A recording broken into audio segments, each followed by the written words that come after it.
Well, hello everybody, this is Wes Moore, and I want to welcome you to Session 2, Understanding Economic Systems. So let's get started and take a look at what we want to talk about today.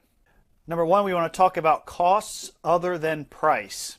When we think of cost, we always think just of the price of something, but in economics we think of other prices, other costs that we incur. So we want to talk about those. Number two, we want to talk about some concepts for nations. We want to look at some of the terms and ideas that have to do with how nations produce things, why they produce them, and why they trade with other nations. And then finally, we want to look at the types of economies that exist. We'll look at particularly at socialism and capitalism and try to evaluate the strengths and weaknesses of those, and hopefully share some information with you that you hadn't heard before. So with that in mind, let's get started. Let's talk about some costs other than price. One of the costs that we want to talk about that's a very important concept in economics, it's an important concept in business overall, is the idea of opportunity cost. Opportunity cost. So let me ask you, what is the cost of something? What is the cost of something? If you choose to do one thing over another, if you choose to go to the movies, which we'll use as an example here in a moment, is the cost of the ticket your only cost?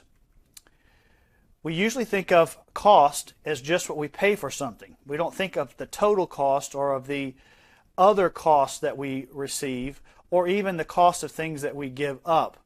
Opportunity cost is really all about that, the cost that we give up to do something or to choose to do something. Take, for example, buying a movie ticket. When you buy a movie ticket, what is the cost of going to the movie?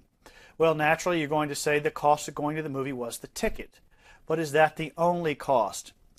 In economics, we consider the broader costs or the total costs of purchases and actions. We don't just consider or discuss the direct cost. We also talk about the other costs that are associated with doing something.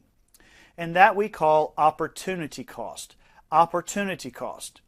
And the formal definition, according to McEachern, the macroeconomics textbook, is the value of the best alternative that is foregone. It's the value of the thing that we give up to make the decision that we make to do the thing that we do. That is a cost that we consider in economics. Let's look at this. Let's say that you were going to a movie and you were going to take 2 hours to go to that movie. But at the same time, you could have worked 2 hours at your job and made $10 an hour. So you told your boss you didn't want to work so you could go to the movie. Well, look at the definition of opportunity cost. The value of the best alternative that we give up because of that choice. Well, in this case, the best alternative was to work. So then our opportunity cost of going to the movie was not just the cost of the ticket, that's the direct cost, but the lost income we could have had if we had worked. That's $20. Opportunity cost is a very important idea. We're going to use it a little bit later when we talk about nations. So it's important that you sort of start to think in terms of what is the total cost, what am I giving up? Some other examples of opportunity costs that come up. For example, if you start a business instead of working for someone else, one of the costs that you incur is the cost of the lost income working for someone else. So if you started a business and gave up a job making $75,000 a year, then part of your cost is the opportunity cost of giving up your job, or $75,000. So if you can't make $75,000 or more in this new business per year, or eventually make that much, then you really have not made a wise decision, a good decision. You might as well just work for somebody else and not have to do all the headache. So that's where the idea of opportunity cost comes in. We also incur a cost, an opportunity cost, when we save money, keep money, whether it's stored in a safe or keep it in a bank, and don't invest it. If we could have invested that $1,000 in our savings account, if we could have invested it and made 10%, then our opportunity cost is $100 because we gave up $100 in order to make the decision to keep the money ourselves. So opportunity cost is a non-price cost that's very important in economics. It's what you gave up to do what you did. Now let's talk about something else called a sunk cost. Another important concept in economics, and also an important concept in business itself, is the idea of a sunk cost. Let's go back to our movie ticket example. Let's say that we had two options. Let's say that we had bought our movie ticket yesterday and we plan on going to the movie today. And that ticket is non-refundable. We can't get our money back no matter what we do. We have paid that $12 and we're going to lose that $12. Well, right after you bought your ticket, one of your friends texted you and said, hey, let's go to the hockey game. Now, the question is, what should you do? I'll give you a couple of options. Number one, should you go to the movie because you'll lose your $12 if you don't? Or should you go to whichever you would enjoy the most and forget the cost of the ticket completely? Well, because the movie ticket is a sunk cost, you should go to whichever one gives you the most enjoyment. You should not consider the cost of the movie ticket because it is lost. It is not a factor in the present decision because no matter what you do, you can't get the money back. It is sunk. It is sunk and it is lost, so you need just to forget it. This comes up a lot, I notice, in sports. I'm a big NFL fan. I like to watch NFL games, and you'll frequently hear them talk about the commentators and the analysts and whatnot. They'll talk about a quarterback for a team, and they'll say, that quarterback is not playing well, he's not lived up to expectations, but they paid him a $30 million signing bonus, so they really can't get rid of him. And you see, from an economic standpoint, that is a very bad way to reason, way to think about that decision. Keeping a player on the team for money you've already lost isn't really a good way to look at it, because that money is sunk. That money is lost. It doesn't have anything to do with the present decision. If we keep the quarterback, we still lose the $30 million. If we let go of the quarterback, we still lose the $30 million. So it's really irrelevant to the decision that we're making now. Now we just need to decide whether we want to keep the quarterback or not. And if you're keeping the guy just because of the money, you need to get rid of him and try and win some games, win a title. The cost of the signing bonus is sunk. Therefore, you need to forget it. That is sunk cost. Now let's move on and let's talk about some concepts for nations. As we think about macroeconomics, you remember macroeconomics, macro means large economy. The whole nation is what we're talking about. Well, when we're thinking about nations, nations have to decide. Remember, they only have limited resources. So they can't do everything. They can't make every product. They can't develop every kind of service. They have limited resources, so they have to determine what is best to use their resources on. We're going to talk about resources later, like labor and capital and so on. But a nation is really asking the question, what should we make and what should we trade with another nation? What should we produce ourselves and what should we buy from someone else? These are the kinds of decisions that individuals are making within the economy, but overall, these are the broad decisions that have to be made. So a nation like the United States would look at other countries like Germany and China and Mexico, and they'd be asking the question, what do we do well as a nation, given our resources, our labor, our skills? What kind of a competitive advantage do we have in certain product or service sets? And then these other nations, what are they really good at? Why don't we make what we make really well? We make a lot of it. And why don't we just buy from them what they make and develop and produce very well? And so there's this trade-off going on. A nation can't make everything, so it has to determine what it's going to make. And this leads us into some other concepts and some other terms. From a macroeconomic standpoint, this really leads us into some questions of why is one nation good at making one thing and another good at something else? And given the fact that nations are like that, what should one nation focus on instead of trying to make everything? And so we get terms like this: specialization and trade, absolute advantage, and comparative advantage. So let's go through those terms now and see what they mean and how they relate to this issue of nations making decisions about what to make. Specialization really is about focusing on something that you make well, something that you can produce at a lower cost than someone else. It gives you a competitive advantage. It makes you stand out among your competitors.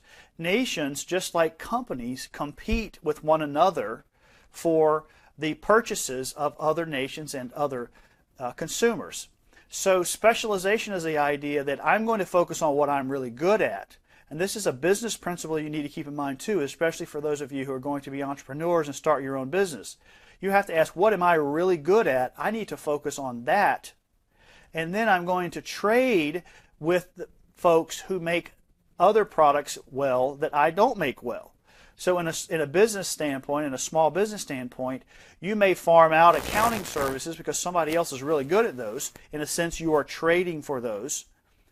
And you would specialize on what you do. Maybe that's graphic arts or something like that. You see, that's specialization and trade.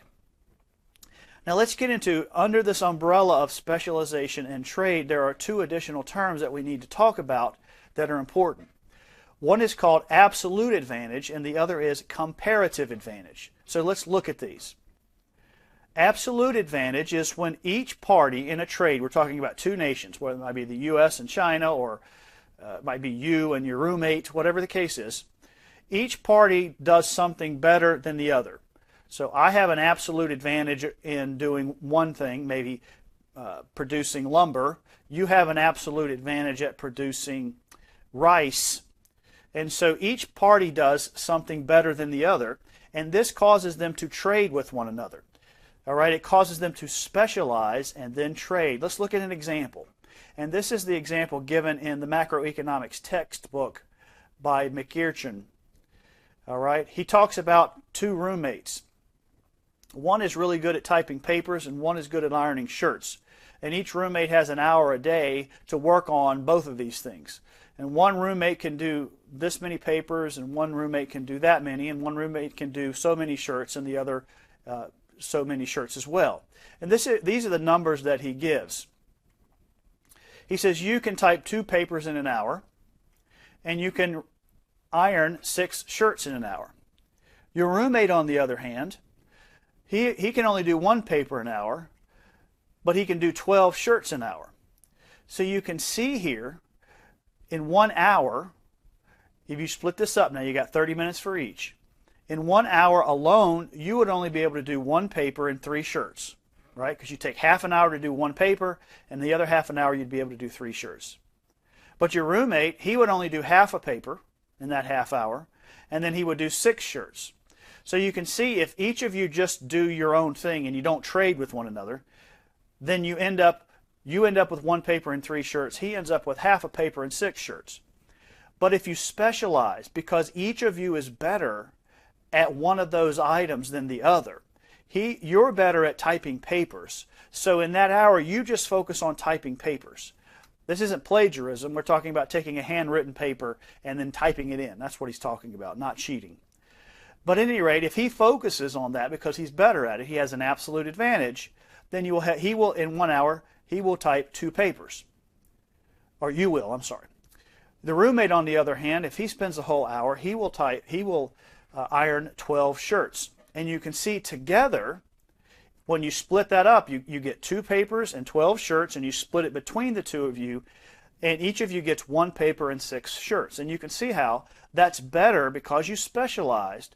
More was produced, and each of you had more than if you had just let each of you do both of those tasks. That is the whole idea: absolute advantage and specialization. So you trade here because each of you has an absolute advantage compared to the other in one area. By specializing and trading, you can have more in total than if each of you did both. Now that makes sense, doesn't it? Now we're going to get into comparative advantage. Now this one gets a little bit confusing. I spent a great deal of time trying to work out how to explain it to you. You may have to watch this section of the video a couple of times, read the textbook a couple of times to really get this. But I'll do the best that I can to help you see this. Comparative advantage takes this same scenario and it considers opportunity costs. Comparative advantage is when one party is absolutely better at both things than the other. So here in this case, we're going to use the same numbers we used before except for one particular area. You can do 2 papers an hour and 6 shirts an hour. Now your roommate can do 1 paper an hour, but he can only do 5 shirts an hour. And you can see here that you are better, you have an absolute advantage in both of these areas. And so you would think, well, we won't trade then. I'll just do my thing and he'll just have to go do his thing or find somebody else to trade with. Well, because of opportunity cost, trading partners where one has an absolute advantage in both can still trade with each other. It still makes sense if the opportunity costs are right. So let's look at the opportunity cost here. Now in this case, the opportunity cost, the way we're going to discuss this is if you typed 1 paper, we'll look at each one of you, we'll look at you and your roommate. And we're saying if you typed 1 paper, you were forced, you just took that hour and you typed a paper. How many shirts would you lose because you chose to type papers? Does that make sense? I'm going to type papers. How many shirts does it cost me? In other words, if I didn't type a paper, how many shirts could I have gotten done? Now look at this. Because you do 2 papers in an hour and 6 shirts, if you do 1 paper, that's half an hour, and in a half an hour you can do 3 shirts. So what that means is choosing to do 1 paper for you costs you 3 shirts that you could have made. That's the opportunity cost. Your roommate, however, because it takes him a whole hour to do a paper, it costs him 5 shirts. If he does 1 paper, that takes him an hour. And he cannot then iron shirts, meaning he cannot iron 5 shirts. So what you see here is opportunity cost. He has a higher opportunity cost than you do. You have a lower opportunity cost. So it makes sense for him, even though he can do each one of these a little bit better than you can. It makes sense for your roommate because it costs him so much to write papers. It makes sense that he would trade with you. Now let me read this to you and try and take this in. Again, you might have to watch this again. When comparing writing to ironing, your roommate is way better at ironing. So you should let him iron while you write. In other words, he's going to look at this situation. He's going, look, I don't want to give up 5 shirts to write a paper. I want to do my 5 shirts. And then I'll trade with you because it takes you less opportunity cost to do the paper. So even though I can do it better, because of the opportunity cost issue, I'm going to trade with you anyway. This can be seen in his high opportunity cost. He loses 5 shirts for every paper, where you only lose 3. Now again, I know that's a little bit complicated, but let me give you another example to try and help you understand why the roommate and you still want to trade. This example comes from Adam Hayes on Investopedia in his discussion of comparative advantage. And he talks about Michael Jordan considering whether he should film a commercial or paint his house. And let's look at this. Let's say we have Michael Jordan. Let's say Michael Jordan is an excellent painter. And we have Uncle Wes over here. I'm Uncle Wes, so I'll just put my picture up there. Uncle Wes over here. Both of these men can paint houses. So Michael Jordan has an option on Thursday. What am I going to do with my time on Thursday? Michael Jordan can paint his house in 8 hours. And he's a good painter. He's just as good as Wes is. He can do it in 8 hours. Or he can go film a commercial and make $50,000. So his opportunity cost of painting his house is $50,000. Do you see that? If he chooses, because he can't do both, if he chooses to take Thursday and paint his house, he cannot at the same time film a commercial. So the cost, part of the cost of him painting that house is the loss of the 50 grand he could have had if he didn't. All right? Now let's look at Wes and let's see how he stacks up here. He could paint Michael Jordan's house, but he is not as good as Jordan. He is not as fast. So it takes him 10 hours to paint the house.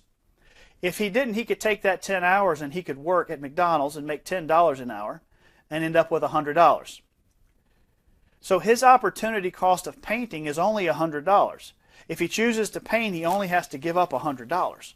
Jordan, on the other hand, he has to give up $50,000. So let's look at this.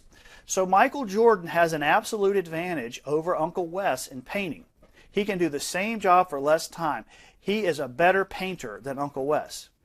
But because his opportunity cost is so high, and because Wes's is so low, then Wes has the advantage when it comes to painting, because Jordan has to give up so much. Remember, these are comparisons. These are options.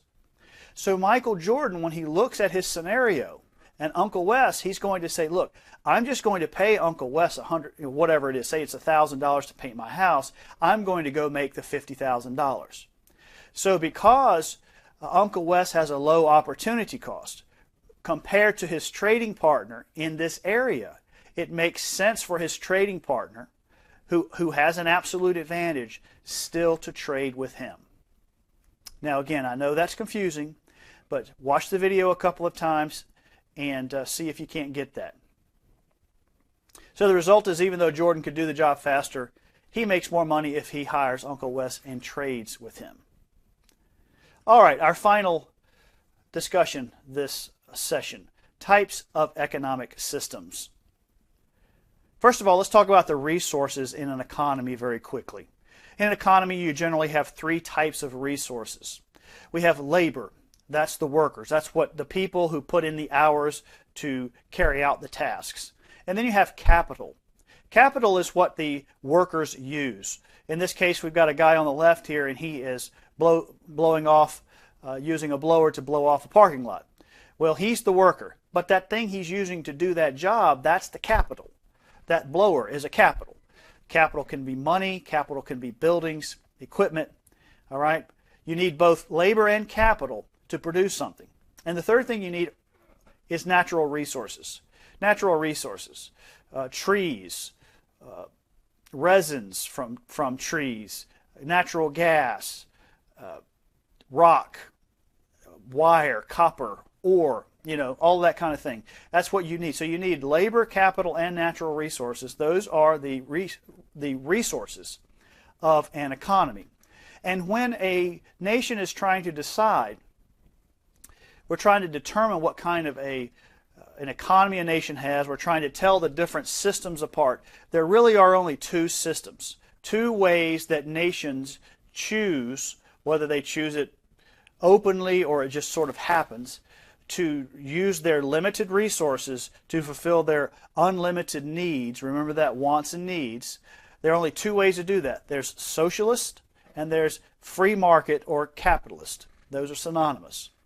But there are three criteria that we use to tell these systems apart, socialism and capitalism, these ways of fulfilling unlimited wants with limited resources. And the first way is to ask who owns the resources, to determine who owns the resources. Who owns the labor, who owns the capital, and who owns the natural resources? Who is it that is in control of those things? The second question is, what decision-making process is used to allocate resources and products? How do we decide what we're going to make? How do we decide what it's going to cost? How do we decide how much we're going to make? How do we decide what we're going to buy? Who is going to decide really is more to the point. And then the third way that we tell these systems apart is what types of incentives guide the people and the organizations in that economy. What are they incentivized to do or not to do? Are there incentives at all? Incentives is a very, very important part of understanding economies and understanding why some work better than others.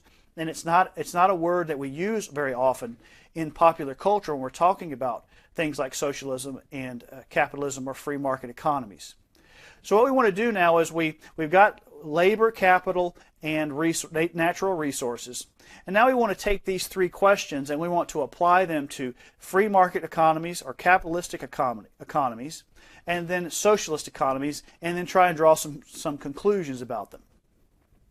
How do we answer these three questions when it comes to free market economies or capitalistic economies? Who owns the resources? In free market economies, private individuals own and control all of the resources.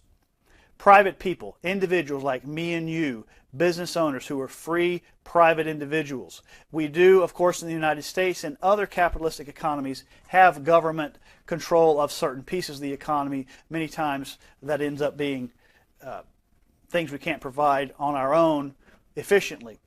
But by and large, in free market economies, private individuals control things. What decision-making process is used? The free choices of private individuals are what determines what is made, what is at what price and what quantity, who buys what and where, who has access to the products and services. It's all about the free choices of private individuals, and that's why it's called a free market economy. The word capitalism is actually a pejorative. It's a criticism of free market economies that was offered by a socialist at some point in the past. It's kind of a shot, capitalism. The better term is actually free market economies. What types of incentives? So what incentives do we have for people to act and do things, for people to create products, for people to distribute products, for people to have ideas and create things and take risks? What incentives are there? The incentive in a free market economy is that you can benefit from your effort. That by and large the government doesn't get in the way, the government doesn't take all your money once you get to a certain point. Nobody's keeping you from starting a business and trying to make something of yourself. You have the incentive in a free market because you are free. You do it, you do the work, you take the risk, you get the reward, you reap the benefit. But one of the things that often comes up in the discussion of free market economies or capitalistic economies is the role of the government. The role of the government. And every free market economy in the world, the government plays an important role. Government is essential to a free market. When someone says they're for free markets or they're for the capitalistic market, they're not saying that government shouldn't have any role at all. Government has a very important role. Government protects property rights. Government enforces contracts so that when we make a deal, you have to keep it. The government produces goods that we couldn't produce on our own, like national defense. The government protects the poor. The government limits spillover costs like waste, that kind of thing. So the government plays a very important role in free markets. We could not have a functioning free market without the role of government. But the problem is government has to be limited. Government has to be limited. And there are very good reasons for this. It's not just because someone hates government that they say government needs to be limited. It's because when you bring the government and you get the government involved in parts of the economy, it tends to drive up the costs. Governments are inefficient, so they drive up the costs of things. The U.S. Postal Service, for example, is constantly under budget, and the taxpayers constantly having to put more money into the Postal Service. They're inefficient is the economics term. When the government gets involved, it slows down innovation. When the government puts too many rules and too many regulations that burden businesses and burden entrepreneurs and innovators, it slows down the process of getting new products that people need out. Government reduces incentive when they're too involved. They start grabbing too much tax money, taking too much power, and then they limit freedom. We're going to talk about the connection of economic systems to markets and economies here, the economic systems to government and freedom here in just a minute. But government is very important even in a free market. So how do we answer these questions when it comes to socialist economies? These are also called command economies. Well, first of all, who owns the resources? As you move farther from a free market to a socialist economy, the government begins to own and control more of the resources of the economy. The government starts to regulate and get its hands into labor. What can people get paid? What can they not get paid? How many hours can they work? What can they not work? The government begins to control the capital. The government raises taxes and redistributes income. The government controls the natural resources. As you move towards a socialist economy, you end up with the government controlling more things. And this actually makes perfect sense. We'll explain that in just a moment. The decision process.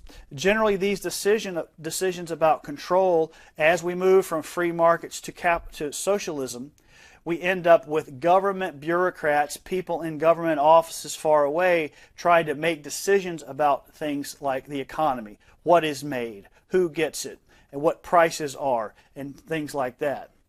And then what types of incentives.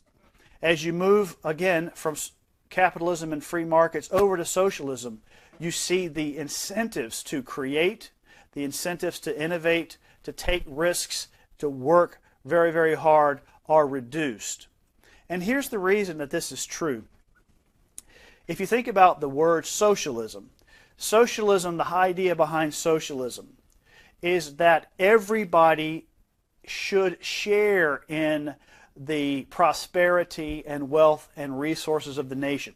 No one should be allowed to have any more than anyone else. Social is social. We're all of the people are going to share in everything, and the government is going to get involved to say, look, you should not have more than this other guy, so you rich man, I want to take more of your money via taxes, and I'm going to give it to this other man because I want this to be equal. But what that does is it reduces, in fact, it eliminates the incentives for people to create things that are valuable. Let's look at some weaknesses of socialism. It reduces the freedom of individuals. If you think about it, it makes perfect sense. If the government needs to control more and more parts of the economy, labor, capital, natural resources, those things get into every part of the social structure, every part of the society. So the government ends up having to take more and more control of the people as they try and give everybody a fair share. Ronald Reagan, many years ago, recognized that as you move towards socialism, you necessarily have to limit people's freedom because that's the nature of what socialism is. It requires the government to have great control. A government can't control the economy without controlling people, he said. And America's founding fathers knew when a government sets out to do that, it must use force and coercion to achieve its purpose. You see, today we're hearing these cries more and more for the government to get involved, tax the rich, control the rich corporations, give me my fair share. But what happens always is that starts off as something innocent that the people are crying for. But what they do is they have to give over more and more of their freedom for the government to give them more and more of their share. And so you always end up with a government that is in control of the people. Socialist nations tend to have authoritarian and controlling governments. Free market nations tend to have governments that are democratic. It is very difficult to find a democratic government, a capitalistic system where the government oppresses its people. You will almost always find an oppressive government in a socialist or a communist type of government. But the other weakness of socialism that we hinted at already, is that it removes incentives. It removes rewards. When everybody gets the same, no matter what they do, why would I take the risk to start a business? Why would I use my savings to throw into developing a new drug for the benefit of humanity? Why would I do that? We have incentive killers as we move towards socialism. We start to see that in the United States. We want to resist that because it's going to kill incentive, and incentive is what has caused us to be so productive and so prosperous. When we see things like high taxes on the rich, the call to tax the rich, tax the rich, tax the rich. Well, in point of fact, if you knew the data, the top 1% of income earners in the United States pay more tax than the bottom 90% combined. The tax code is already heavily skewed towards high taxes on the rich. But think about it, why would I start a company and try and gain wealth for myself if once I got that wealth, the government was just going to take it? There's no reason to do that. We lose the incentives to do that. When the government controls product prices, if I'm going to start a business and then the government's going to come in next year and tell me how much I can charge people for my products, limit my profit and therefore limit my income, why do it? It's not worth doing. When the government overregulates industries, this is as we move towards socialism. We don't want to do that in this nation, but we're starting to see that, starting to hear the cries for that. Overregulation of industries. Giving them too many rules so that you can control them. Why do it? You lose incentives. You need to ask yourself this. You need to ask yourself this as a student. You've heard continually in the media, you hear continually about how bad capitalism is, how bad free market economies are, how great socialism is. But you really have to wrestle with this idea. Why were all of these great inventions that have brought so much good and prosperity and joy to people around the world, why were they all invented in the United States? Why was the iPhone invented in the United States? Why wasn't it invented in Russia? Why was the MRI, the magnetic resonance imagery, the machine that takes those great pictures that the doctors use to heal you, why was that not invented in Cuba? Why were video games not invented in Nicaragua or Venezuela? Why? Because in those places, they are socialist countries that have eliminated the incentives for their people. These were made here because their creators had the incentive to do so. They were free to create and free to reap the benefits of those creations.